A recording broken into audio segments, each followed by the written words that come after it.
Welcome! In front of me I have LENOVO Carme 2 and I'm gonna show you how to measure the heart rate on this device. Before we start, a quick disclaimer. If you want to get the most accurate results of your heart rate measurements, you need to put your watch on your wrist, secure it tightly, and while you're measuring, you need to keep still to get the most accurate results. Like this, for example. I'm just gonna put my finger on the sensor right here to show how it works, but my results might be not too accurate. Okay, let's continue now to measuring our heart rate. So first we need to wake up the screen on our watch. To do it, simply tap on the screen.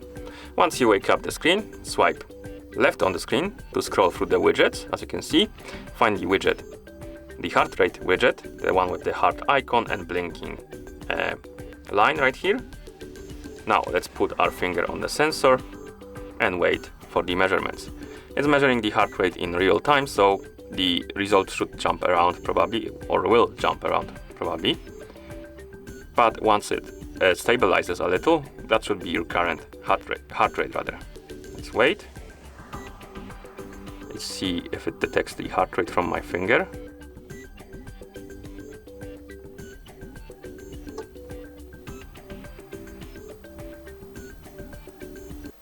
Oh, it got it.